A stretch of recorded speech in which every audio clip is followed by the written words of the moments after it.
Ngayon po ay Thursday ng ika-9 na linggo ng karaniwang panahon at ang mabuting balita ng Panginoon ayon kay San Marcos. Papuri sa iyo, Panginoon. Ang kanilang pagtatalo ay narinig ng isa sa mga tagapagturo ng kautusan na naroon. Nakita niyang mahusay ang pagkasagot ni Jesus sa mga Saduseo, kaya siya naman ang lumapit upang magtanong, alin po ba ang pinakamahalagang utos? Sumagot si Jesus, ito ang pinakamahalagang utos. Pakinggan mo, Israel, ang Panginoon nating Diyos ay siyang tanging Panginoon. Ibigin mo ang Panginoon mong Diyos ng buong puso, buong kaluluwa, buong pag-iisip at buong lakas. Ito naman ang pangalawa. Ibigin mo ang iyong kapwa na gaya ng pag-ibig mo sa iyong sarili. Wala nang ibang utos na hihigit pa sa mga ito. Tama po, Guro, wika ng tagapagturo ng kautusan. Totoo ang sinabi ninyo. Iisa nga ang Diyos at wala nang iba liban sa Kanya.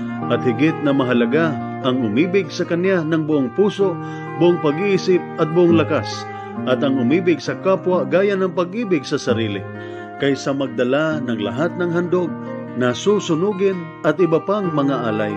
Nakita ni Jesus na magaling siyang sumagot, kaya't sinabi niya, hindi ka nalalayo sa kaharian ng Diyos.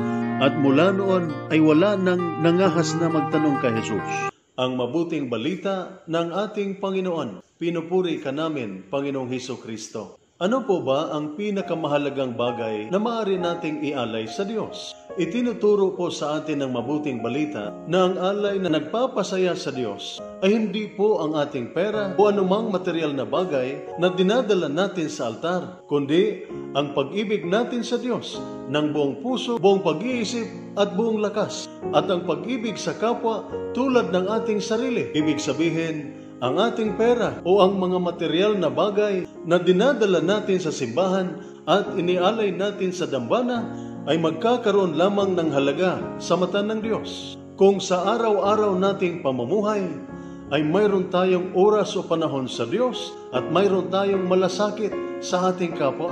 Dahil sa katapusan ng panahon sa harap ng Diyos, ayon sa talinghaga ng Panginoong Hesus sa Ebanghelyo ni San Mateo chapter 25 verses 34 to 40, sa araw ng paghuhukom, ang itatanong ng Diyos sa atin ay hindi po kung magkano na ang perang naiimpok natin sa bangko o magkano na ang ating kayamanan o ano ang degree na ating natatapos at saang universidad tayo nagtatapos o saan tayo nagtatrabaho, kundi ang kanyang itatanong sa atin ay kung noong ako'y nagutom, noong ako'y nauhaw, noong ako'y hubad, noong ako'y dayuhan, noong ako'y nagkasakit, noong ako'y nakulong, ano ang inyong ginawa? Ito po ang salita ng Diyos, ang ating gabay. Let us pray.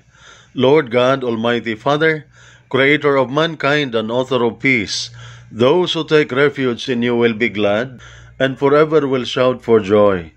Protect our soldiers as they discharge their duties. Protect them with the shield of your strength and keep them safe from all evil and harm. Grant them courage and hope. May they ever experience your firm support, gentle love, and compassionate healing. Be their constant companion and the refuge in every adversity. Be their power and protector, leading them from darkness to light. May the power of your love enable them to return home in safety, that with all those who love and care for them, they may ever rejoice and praise you for your loving care.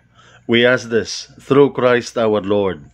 Amen. Mary, Queen of Peace, pray for us. Saint Michael the Archangel, pray for us. Saint Ignatius of Loyola, pray for us.